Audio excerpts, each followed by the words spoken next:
Welcome to Talking Legal with TEMPLARS. I am Oyeyemi Aderibigbe, a senior associate in the corporate and commercial practice at the firm. And with me today is Yemisi Awonuga, who is a partner and the co-head of our energy and projects practice. Today, we'll be talking about ESG investing, and we'll be focusing on the G, which is governance. Our goal in this series of conversations is to unpack the fundamentals of ESG investing, provide clarity on the priorities, including the governance priorities, as well as show how businesses can integrate these considerations into their businesses, their practices, their decision-making. I think my first question before we go into the meat of the conversation, and I'm sure yours as well, would be, what is ESG investing? Thanks, Oyeyemi. You know, I love the nomenclature, ESG investing. I also love the depth of the concept. So what is ESG investing? It's an approach to managing assets where investors who are seeking to allocate their capital explicitly, and the keyword explicitly, incorporate into their investment decision making environmental, social, and governance consideration. What's the objective? It's to secure long-term return on their investment and to foster sustainable growth, because there is a correlation between good governance and long-term value creation. It's been for a while, but it seems to have become really topical now. Why is that? Well, interesting question. You know, as companies conduct businesses and seek to increase value and business opportunities, their eligibility is being measured by a completely different set of indices, unlike what we had before. I mean, once upon a time, environmental, social, and governance considerations were niche concerns of a select group of people that you would consider to be ethically and socially responsible. But things have changed. You now have a new set of investors who are evaluating, identifying, and pricing social, economic, and environmental risks. So unlike before, where you would say these are good to have, things have changed.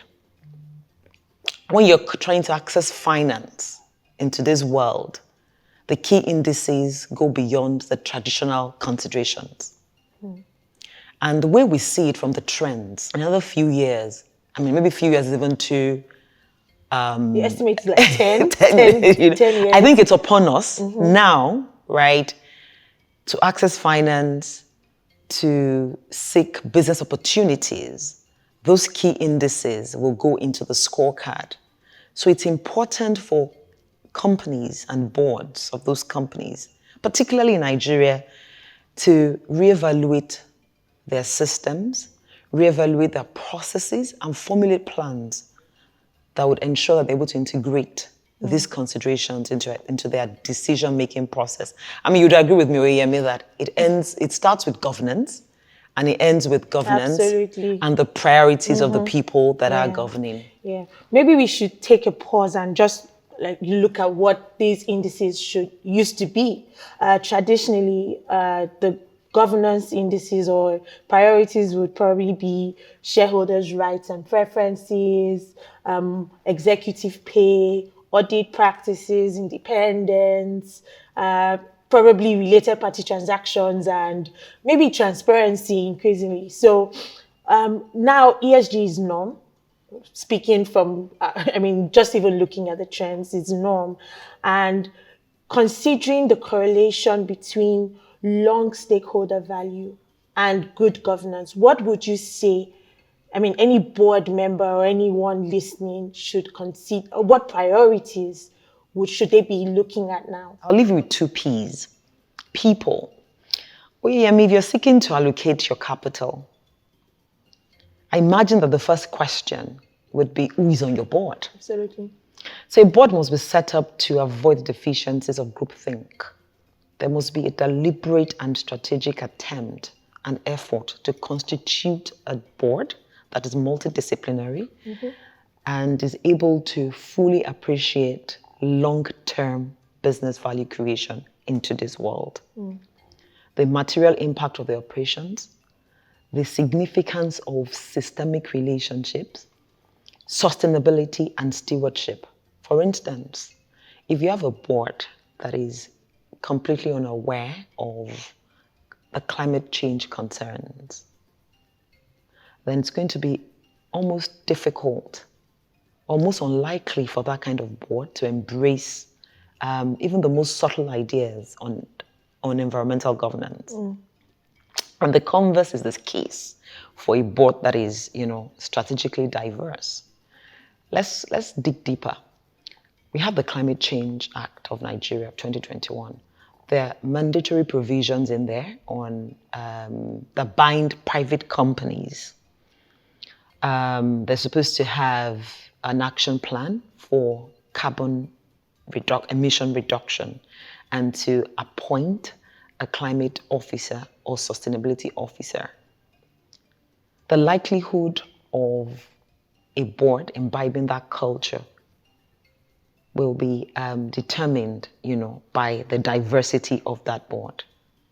Yeah. So again, I think the point is about repeopling your board, reviewing and evaluating the current traditional board to see whether you're ready to embrace the future. And so second P? Second P, process. Process is everything, right? If you have good processes, there would be accountability and transparency. So for a board to arrive at a fair, balanced, and understandable assessment of the company's position and prospect, you need policies and processes which underpin the framework, yes, and they must be transparent. The people that are implementing the policies must be accountable. If there is no transparency, then you really cannot be talking about accountability. The reporting lines must ensure accountability at every level. We all know that processes radically reshape strategy, and there's a direct correlation, between your result as a company and a good governance culture. Clearly. I mean, we see what's happening even just recently. It's a governance issue. Yeah. I like the example you gave about climate change, and I'm just thinking, where is there a legal framework, one body of law where you can reference issues relating to ESG investing? And I mean, the laws that we have now contemplate it properly, or is it even robust? If there is it robust enough to accommodate all these things that you have highlighted? Right, let me think. There's several pieces of legislation here and there that embody these principles. For instance, you have the Code of Corporate Governance of 2018, issued by the Financial Reporting Council, which adopts some of these principles.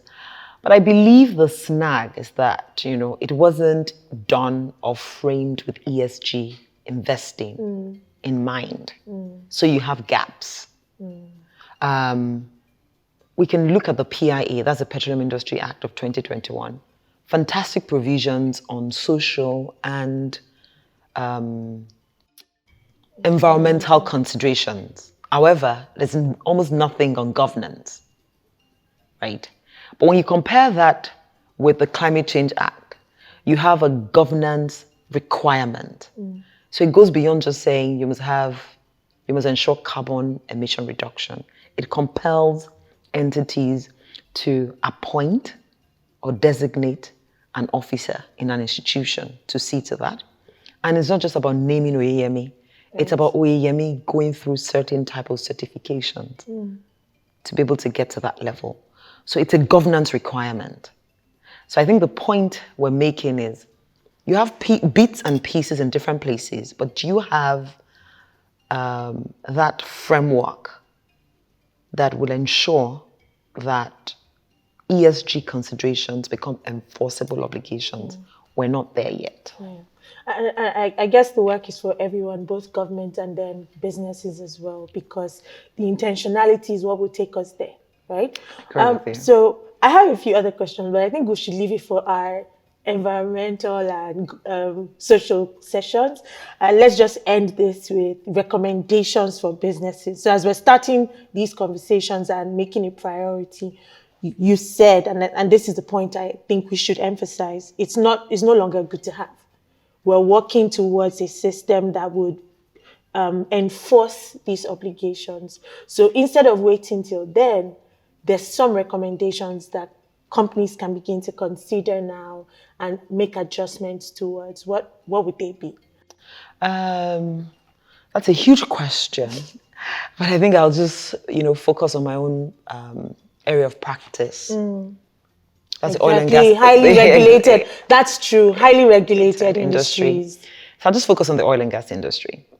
And in doing that, I'm going to revisit people, repeopling your board for strategic diversity. Let's talk about energy transition, for instance. If you look around the globe and even Nigeria, you have the forward-thinking entities changing the name, and I imagine the processes from X E&P to X Energies. Interesting. Right? It takes a team of people who are diverse and ready to embrace and imbibe change to do that. So we should start from the basics, repeople, upskill your board, because a certain level of dexterity is required to get us to that level where the E, which is environmental, the S, which is the social, and the G in ESG investing, can all be brought together under the same umbrella and becomes a culture within an institution. Right. Thank you so much. Thank you, everyone. This has been Talking Legal with Templars, and this brings us to the end of our first episode on ESG investing.